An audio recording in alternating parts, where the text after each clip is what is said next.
Welcome to this day in wrestling history for November 9th. In 1956, Lee Thez defeated Ripper Billy Watson in St. Louis, Missouri to win the NWA World Heavyweight Championship for the second time.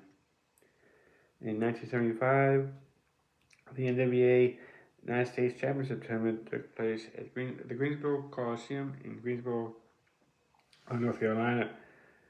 It occurred to crown a new United States champion after Johnny Valentine suffered a career-ending back injury in a plane crash, which was the same one that Ric Flair was in about a month earlier, I guess.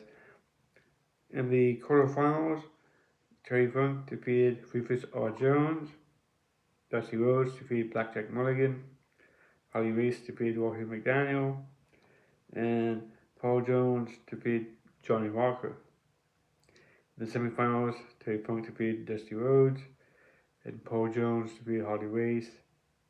Then in the finals, Terry Funk defeated Paul Jones to become the new United States champion. In 1986, the one-man gang was awarded the UWF Championship. In 1988, the NWA Worldwide taping was at Greenwood, South Carolina, and aired on November 16th. The Fantastics, that's the duo of Bobby Fulton and Tommy Rogers, defeated the Varsity Club, represented by Kevin Sullivan and Dr. Death Steve Williams.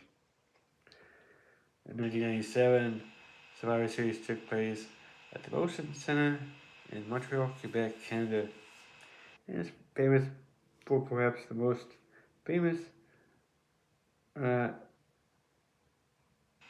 me talk a bit. And it's famous for perhaps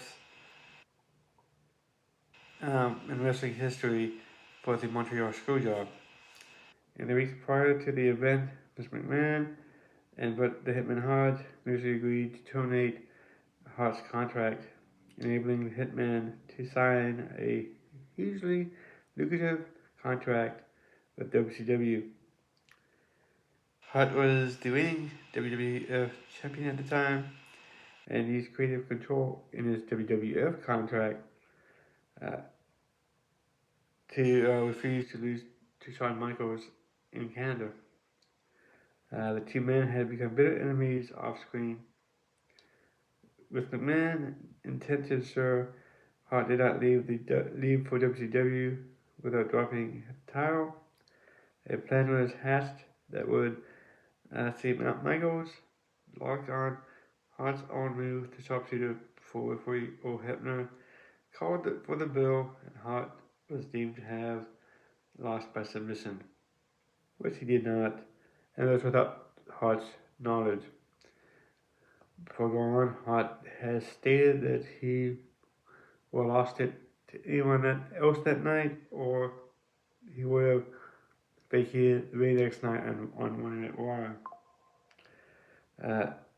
The event caused a seismic shock in the wrestling world.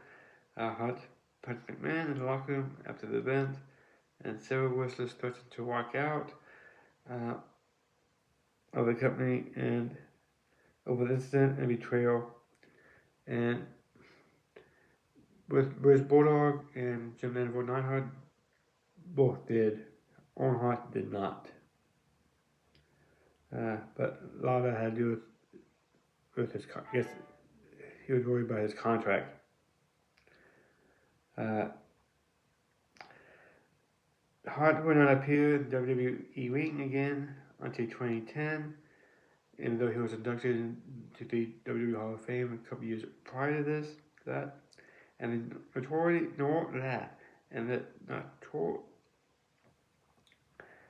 and this event directly led to the Mr. McMahon character that played a huge part in the WWF, taking back the mantle from WCW as the world's biggest wrestling company the following year, a title that they have not lost. In 1999, Arnold Schwarzenegger was the special guest on an episode of SmackDown at the First Mariner Arena in Baltimore, Maryland, to promote the new movie End of Days. On the show, he was presented with his own WWF Championship by Vince McMahon. In the main event of the evening, Arnie staked Triple H during an 8-man elimination match. In 2002, the Iguana All-Star Extravaganza took place at the Murphy Recreation Center in Philadelphia, Pennsylvania. The main event saw Masato Tanaka and Shinjiro Otani defeat Low-Ki and Steve Corino. Early in the card, Xavier retained the Ring of Honor Championship. In 2008, 10-8 Turning Point took place at the Impact Zone in Orlando, Florida. No other titles changed hands. No titles changed hands, I say, at all on the night. But the match, its big money was the duo of Bobby Roode and James Storm, retained the TNA Tag Team Championship against the Motor City Machine Guns, which is the team of Alex Shelley and Chris Sabin. It's considered one of the greatest tag team matches in TNA history. In the main event, Sting retained the TNA World Heavyweight Championship against AJ Styles. In 2006, the launch of Evolve Wrestling is announced by Gabe Spalarski, Davey Richards, and Sal Hummel. During the 10-year run, Evolve ran 146 events before being purchased by the WWE. Most known as a huge role in the developmental of a great number of stars, including Matt Riddle, Drew Gulak, Tommaso Ciampa, and Johnny Gargano. In later years, it acted as the unofficial feeder to NXT. In 2009, on an episode of WWE Monday Night Raw from the Sheffield Arena in Sheffield, England, guest host and former boxing world champion Ricky Hatton defeated Chavo Guerrero in a boxer versus wrestler match. In 2011, New Japan Pro Wrestling presented a power struggle from the Bodymaker Coliseum in Osaka, Japan.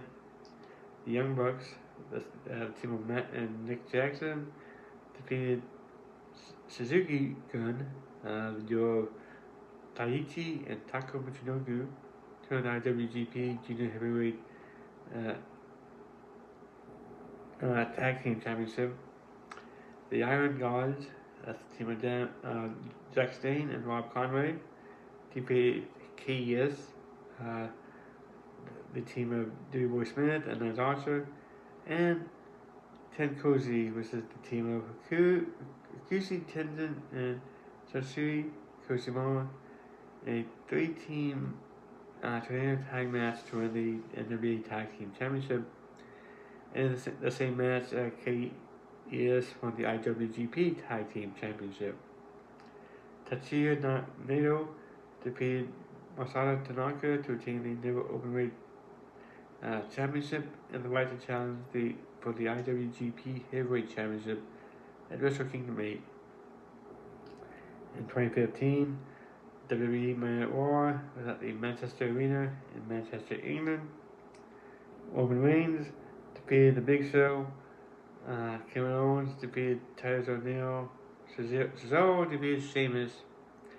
Dolph Ziggler defeated The Miz, and Dean Ambrose defeated Tyler Breeze in first round matches of the WWE World Heavyweight Championship Tournament.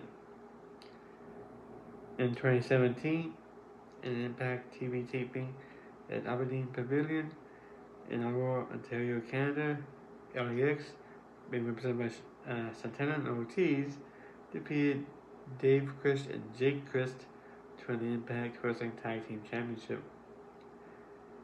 In 2019, AEW Full Gear took place at Royal Farmers Arena in Baltimore, Maryland. It was the first AEW pay-per-view since the brand launched its weekly TV show Dynamite. In the main event, Jon Moxley defeated Kenny Omega in an unsanctioned lights out match. The co-main event saw Chris Jericho successfully defend the AEW World Championship against Cody. As per the pre-match stipulation, Cody could never again be able to challenge for the title. After the match, Cody's friend MJF turned on him and with a vicious beatdown. Also in 2019, in the main event of Evolve 139, at La Boom in Woodside, New York, Josh Briggs defeated Austin Theory to win the Evolve Championship. And also in 2019, MLW, or Major League Wrestling, Blood and Thunder was at the Guild nightclub in Orlando, Florida. Myron Reed defeated Teddy Hart for the MLW Middleweight Championship. In 2022, AEW Dynamite was at the Guinness Arena in Boston, Massachusetts. Ethan Page defeated Eddie Kingston in a quarterfinal match in the AEW Championship Elimination Tournament, Eliminator Tournament. And also in 2022, AEW also taped the Rampage for the November 11th, and also the Agnes Arena in Boston, Massachusetts. Bandito defeated Roos, and Brian Cage defeated Dante Martin in quarterfinal matches in the AEW World Championship Eliminator Tournament. In 2024, Major League Wrestling's Lucha Apocalypto at the Cicero Stadium in Cicero, Illinois. Matthew Joseph defeated Bad Dude Tito in a post-card annual match for the MLW National Openweight Championship. Notable birthdays: Pete Dunne in 1993, Chris Jericho in 1970, Nick Patrick, former WCW and WWE ref, and was actually part of the NWO as well, in WCW. He was born in 1959. Thank you for watching. Please like, share, subscribe, and have a good day.